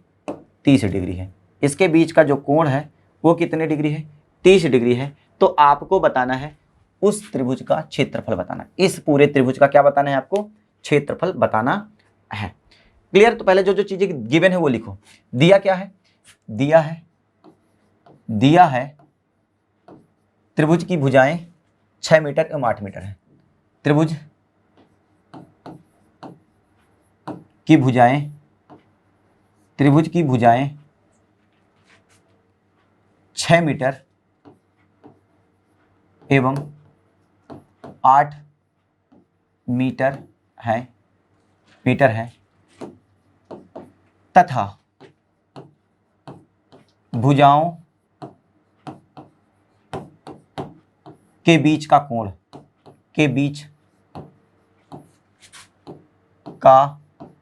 कोण इक्वल टू 30 डिग्री है। 30 डिग्री। क्लियर है? ये बात आपको समझ में आ गई होगी। तो त्रिभुज का क्षेत्रफल क्या होता है? त्रिभुज का क्षेत्रफल क्या होगा? त्रिभुज का क्षेत्रफल होगा, मान लो ये साइड मान लिया मैंने ए मान लिया, क्या मान लिया? ए मान लिया, और दूसरी साइड क्या मान लिया? बी मान लिया। क्लियर है? ये बात भी समझना। 8 मीटर है। अब यहां पे लिख सकते हो त्रिभुज की भुजा ए इक्वल टू मान लो 6 मीटर और बी इक्वल टू कितना मान लो? 8 मीटर मान लो। तो त्रिभुज का क्षेत्रफल होता है, क्या होता है? त्रिभुज का क्षेत्रफल जो होगा वो a into B sine theta होता है। क्या होता है? त्रिभुज का क्षेत्रफल जब थीटा दे के रखा हो, जब दो भुजाएं दे के रखी हो और उनके बीच का कोण दे के रखा हो, तो फार्मूला क्या लगाना है? त्रिभुज का क्षेत्रफल जब दो भुजाएं और उन भुजाओं के बीच का कोण दे के रखा हो, तो क्या होता है formula? A B sine theta, where A is side of triangle, A and B is side of triangle. ठीक है? तो ए कितना है? 6 मीटर है, बी कितना है? 8 मीटर है, और साइन थीटा और थीटा की वैल्यू कितनी है? 30 डिग्री है। क्लियर है कि नहीं क्लियर? मुझे लगता है आपको ये बात जो है समझ में आ गई होगी। और एक चीज और, 1/2 भी होता है। ठीक है? 1/2 भी होता है। तो ये होगा 1/2 6 इंटू 8, और साइन 30 की वैल्यू कितनी होती है? 1/2 होती है। 1/2 होती है। तो 2 तिहाई 6, 2 चौको 8। तो इसको सॉल्व करेंगे 3 इंटू 4, 3 चौको 12 मीटर स्क्वायर आएगा। तो त्रिभुज का क्षेत्रफल कितना आ गया दोस्तों? त्रिभुज का क्षेत्रफल जो आया है वो 12 मीटर स्क्वायर। त्रिभुज का क्षेत्रफल, ये इस प्रकार से लिखना है सारी चीजें। त्रिभुज का जो क्षेत्रफल आएगा वो 12 मीटर स्क्वायर आएगा, जो कि हमारा क्या होगा? करेक्ट आंसर होगा। क्लियर है दोस्तों? आई होप कि आपको एक एक बातें बड़े अच्छे तरीके से जो है समझ में आ रही होंगी। ठीक है? आगे बढ़ जाते हैं। देखो, एक वर्ग के विकर्ण की लंबाई 10√2 है, तो उस वर्ग का परिमाप ज्ञात कीजिए। दिया है वर्ग के विकर्ण की लंबाई, वर्ग दिया है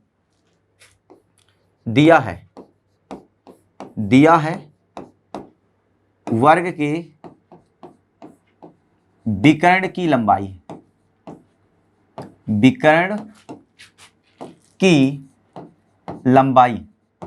कितना दे के रखा है? विकर्ण की लंबाई दे के रखा है 10√2। क्लियर है? और विकर्ण की लंबाई का फार्मूला क्या होता है? विकर्ण की लंबाई का जो फार्मूला होता है, विकर्ण की लंबाई, वर्ग के विकर्ण की लंबाई का जो फार्मूला होता है, विकर्ण की लंबाई का जो फार्मूला होता है वो कितना होता है? a√2 होता है।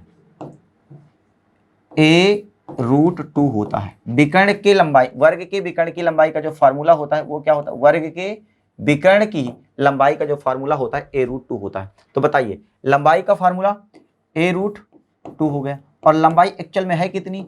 10√2। वर्ग के विकर्ण की लंबाई a√2, ये फार्मूला हो गया, और एक्चुअल में जो लंबाई दे के रखी वो 10√2 दे के रखी। तो √2 से √2 क्या हो जाएगा? कट जाएगा। तो a इक्वल टू कितना आ गया? 10 आ गया। तो हमें पता चल गया वर्ग की जो भुजा है वो कितनी आ गई? वर्ग की भुजा वो कितनी आ गई? a इक्वल टू 10 मीटर आ गई। अब हमें निकालना वर्ग का परिमाप। तो वर्ग का परिमाप क्या होता है? वर्ग का परिमाप क्या होता है?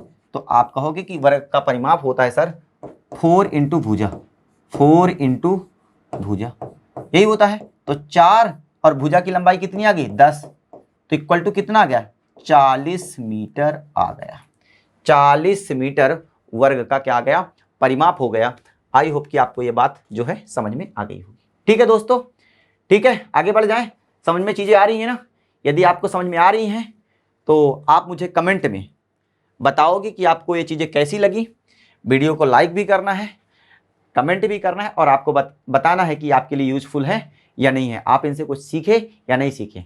यदि आपको आगे और कुछ करवाना है, आपको लगेगा कि कुछ छूट रहा है, तो आप मुझे बताएंगे, तो मैं आपको और बहुत सारी चीजें जो है करवाऊंगा। क्लियर है? ये बात समझ में आ गई? आगे बढ़ जाएं, बढ़ जाते हैं। चलिए, एक वर्ग की एक भुजा 3 मीटर है, तो उस वर्ग का परिमाप ज्ञात कीजिए। वर्ग की एक भुजा, वर्ग की भुजा की लंबाई कितनी है? वर्ग की भुजा की लंबाई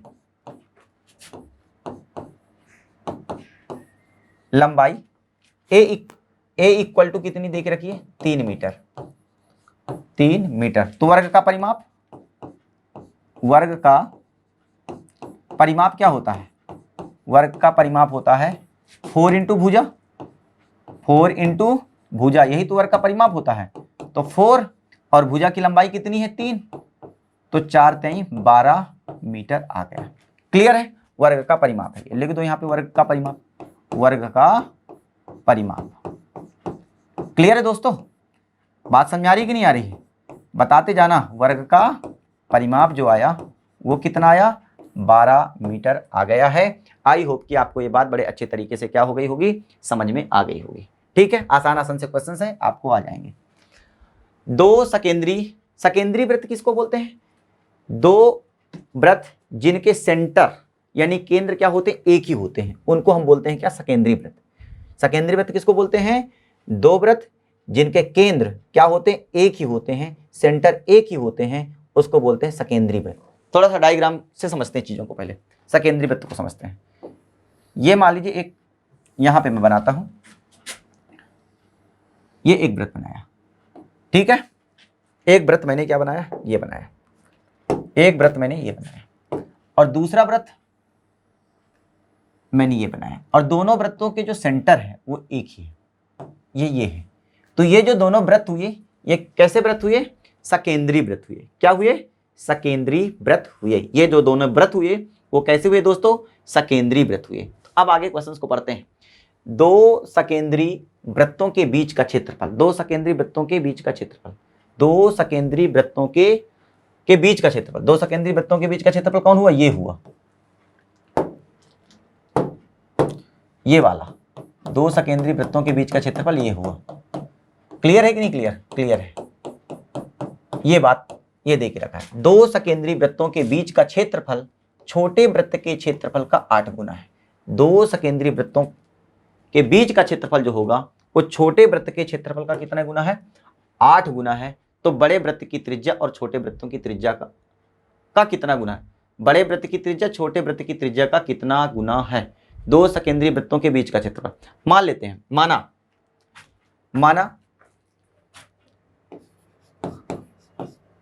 माना छोटे वृत्त की त्रिज्या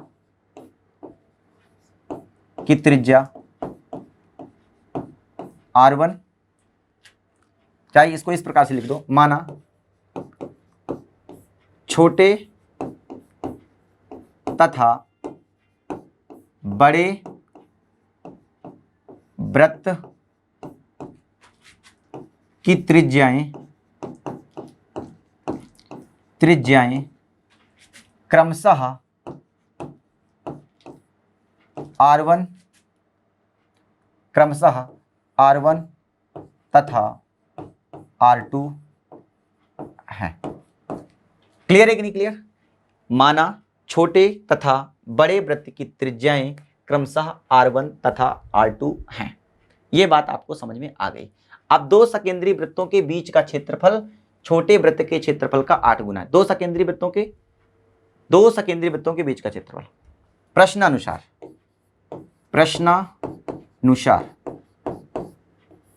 अब देखो, बड़े वाले वृत्त का क्षेत्रफल, बड़े वाले वृत्त की त्रिज्या कितनी r2 है, तो इसका क्षेत्रफल कितना होगा, तो आपका जवाब होगा सर पाई r2 का स्क्वायर होगा। भाई दो सकेंद्रीय वृत्तों के बीच का क्षेत्रफल निकालना है, दो सकेंद्रीय वृत्तों के बीच का क्या निकालना है, हमें क्षेत्रफल निकालना है। तो एक बात बताइए, ये पूरा यहां से यहां तक पूरे वृत्त का क्षेत्रफल निकालो, पूरे वृत्त का क्षेत्रफल निकालो, यहां से यहां तक का क्षेत्रफल निकालो, और पूरे वृत्त के क्षेत्रफल में से यदि ये क्षेत्रफल माइनस कर दोगे, समझ में आ रही कि नहीं आ रही, पूरे वृत्त का बड़े वाले वृत्त का क्षेत्रफल निकालो, बड़े वाले वृत्त के क्षेत्रफल में से ये छोटे वाले वृत्त के क्षेत्रफल को क्या करोगे, माइनस कर दोगे, तो ये वाला पार्ट बचेगा। मेरी बात समझ पा रहे हैं कि नहीं समझ पा रहे हैं, फिर मैं बता रहा हूं, पूरे बड़े वाले वृत्त का क्षेत्रफल निकालो और ये छोटे वाले वृत्त का क्षेत्रफल निकालो, और बड़े वाले वृत्त के क्षेत्रफल में छोटे वाले वृत्त के क्षेत्रफल को क्या करो, माइनस करो, तो ये जो निकलेगा ये इन दोनों वृत्तों के क्षेत्रफल के बीच का क्षेत्रफल निकलेगा। ठीक है, ठीक है, तो दोनों वृत्तों के बीच का क्षेत्रफल निकालना है, दोनों वृत्तों के बीच का क्षेत्रफल निकालना है, दोनों प्रश्नानुसार दोनों वृत्तों के बीच का क्षेत्रफल, दोनों वृत्तों के बीच का क्षेत्रफल, दोनों वृत्तों के बीच का क्षेत्रफल क्या होगा, बड़े वृत्त का क्षेत्रफल और छोटे वृत्त का क्षेत्रफल। दोनों वृत्तों के बीच का क्षेत्रफल निकालना है, तो बड़े वृत्त का क्षेत्रफल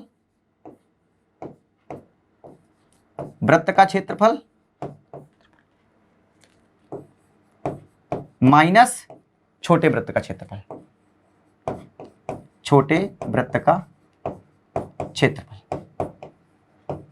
बड़े वृत्त का क्षेत्रफल माइनस छोटे वृत्त का क्षेत्रफल। तो बड़े वृत्त का क्षेत्रफल क्या होगा, बड़े वृत्त की त्रिज्या क्या है, r है, r1 है, छोटे वृत्त की त्रिज्या r1 है और बड़े वृत्त की त्रिज्या r2 है, तो बड़े वृत्त का क्षेत्रफल क्या होगा, पाई r2 का स्क्वायर होगा, और छोटे वृत्त का क्षेत्रफल कितना होगा, पाई r1 का स्क्वायर होगा, क्लियर है कि नहीं क्लियर, पाई r2 का स्क्वायर माइनस पाई r1 का स्क्वायर, ये आ गया। इतनी बात आपको दोनों वृत्तों के बीच का क्षेत्रफल जो आ गया वो पाई r2 का स्क्वायर माइनस पाई r1 का स्क्वायर, ये है क्या है, आ गया। अब देखिए क्या रखा है, दो सकेंद्रीय वृत्तों के बीच का क्षेत्रफल छोटे वृत्त के क्षेत्रफल का 8 गुना है। छोटे वृत्त प्रश्नानुसार